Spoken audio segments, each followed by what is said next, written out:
it's all gonna be good. Don't worry about nothing, don't worry about nothing, nothing now. It's all gonna be good. So breathe like you know you should. Yeah, breathe till you've understood. Assalamualaikum warahmatullahi wabarakatuh. Hai, halo semuanya. Kenalin, nama aku Nabila Mufidah Zubairi, biasa dipanggil Nabila, dengan NIM 4130025025. Aku mahasiswa program studi S1 Pendidikan Guru Sekolah Dasar, Fakultas Keguruan dan Ilmu Pendidikan di Universitas Nahdlatul Ulama Surabaya. Pada kesempatan kali ini, saya akan memaparkan hasil analisis saya mengenai salah satu permasalahan dalam bidang pendidikan sekolah dasar menggunakan tahapan berpikir kritis Frisco, yaitu fokus, present, inference, situation, clarity, dan overview. Sebelum masuk ke tahap pertama, saya akan menjelaskan terlebih dahulu mengapa saya memilih topik ini. Kalau kita melihat kondisi pendidikan di Indonesia saat ini, kemampuan literasi membaca siswa masih menjadi tantangan yang cukup besar. Berdasarkan hasil PISA 2022 yang diselenggarakan oleh Organization for Economic Cooperation and Development atau yang biasa disingkat menjadi OECD, skor kemampuan membaca siswa Indonesia berada pada angka 359 poin. Sedangkan rata-rata negara OECD mencapai 476 poin. Selain itu, hanya sekitar 25% siswa Indonesia yang mencapai tingkat kompetensi minimum dalam membaca, yang artinya masih banyak siswa yang mengalami kesulitan dalam memahami, menafsirkan, dan mengevaluasi informasi dalam bacaan. Menurut saya, kondisi ini perlu menjadi perhatian bersama. Sebab ketika kemampuan membaca masih cenderung rendah, siswa juga akan mengalami kesulitan dalam berpikir kritis, memecahkan masalah, maupun mengambil keputusan berdasarkan informasi yang mereka peroleh. Nah, dari kondisi tersebut, saya mulai masuk ke tahap pertama, yaitu tahap fokus. Pada tahap fokus kali ini, kita menentukan terlebih dahulu permasalahan yang akan dianalisis. Permasalahan yang saya pilih adalah rendahnya kemampuan literasi membaca siswa sekolah dasar di Indonesia, yang berdampak pada kemampuan berpikir kritis mereka. Dari permasalahan tersebut, saya merumuskan satu pertanyaan utama. Bagaimana peran guru sekolah dasar dalam meningkatkan kemampuan literasi membaca sehingga nantinya mampu membentuk kemampuan berpikir kritis pada peserta didik? Menurut saya, pertanyaan ini cukup penting banget. Karena apa? Guru itu kan merupakan pihak yang berinteraksi langsung dengan siswa setiap harinya.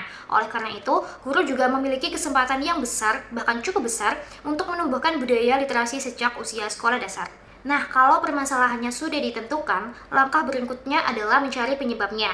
Nah, bagian ini disebut tahap reason.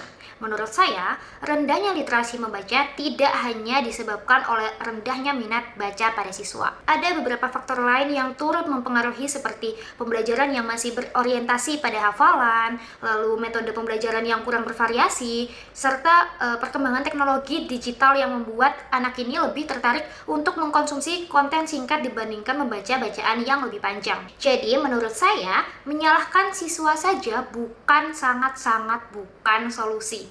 Karena apa? Permasalahan ini dipengaruhi oleh banyak faktor yang saling berkaitan satu sama lain. Oke? Selanjutnya saya masuk ke tahap inference. Nah, berdasarkan penyebab-penyebab yang sudah saya paparkan tadi, di sini saya menyimpulkan bahwa rendahnya literasi membaca pada siswa itu merupakan masalah yang bersifat sistematik. Artinya apa?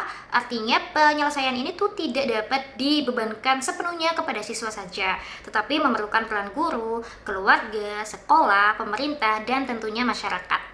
Apabila kondisi ini terus dibiarkan secara terus-menerus, siswa akan mengalami kesulitan memahami suatu informasi, lalu berpikir logis juga menjadi susah, terus untuk memecahkan masalah juga tentunya akan lebih susah lagi, bahkan menyampaikan pendapat secara rasional. Berikutnya adalah tahap situation.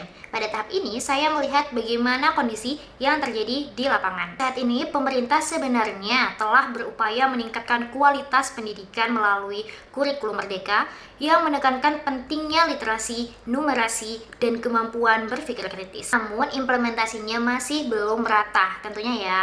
Karena apa? Karena ya masih ada sekolah yang memiliki keterbatasan dalam koleksi buku, lalu perpustakaan, akses teknologinya, maupun pelatihan guru. Oleh karena itu, kondisi setiap sekolah tentu berbeda-beda ya teman-teman, sehingga strategi pembelajaran juga perlu disesuaikan. Selanjutnya adalah tahap clarity atau memberikan suatu kejelasan. Menurut saya, masih sangat banyak yang menganggap bahwa literasi literasi hanya sekedar berarti membaca buku saja. Padahal menurut OECD, literasi membaca adalah kemampuan memahami, menggunakan, mengevaluasi, dan merefleksikan informasi tertulis untuk mencapai tujuan serta mengembangkan pengetahuan. Karena itu, solusi yang saya tawarkan bukan hanya menambah waktu membaca di kelas, namun guru juga perlu menerapkan pembelajaran yang aktif seperti diskusi, problem-based learning, project-based learning, memberikan pertanyaan hot, serta membiasakan siswa menyampaikan alasan terhadap setiap jawabannya. Dengan cara tersebut, siswa tidak hanya mampu membaca, tetapi juga mampu berpikir kritis terhadap setiap informasi yang mereka peroleh. Untuk tahap yang terakhir, kita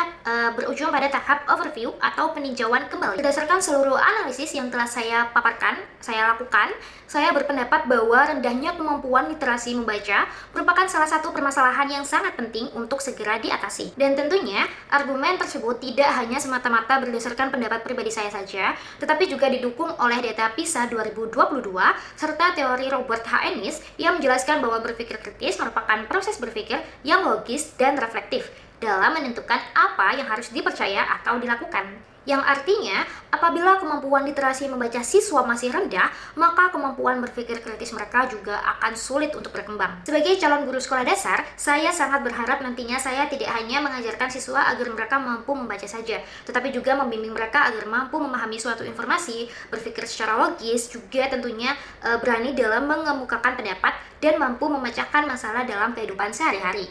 Karena bagi saya, pendidikan yang baik bukan hanya menghasilkan siswa yang pandai menghafal saja, tetapi juga mampu berpikir kritis, kreatif, dan memiliki karakter yang baik. Demikian pemaparan dari saya. Terima kasih atas perhatian Bapak, dosen, dan teman-teman semuanya. Terima kasih. Wassalamualaikum warahmatullahi wabarakatuh. Bye-bye. I just had to let you know you're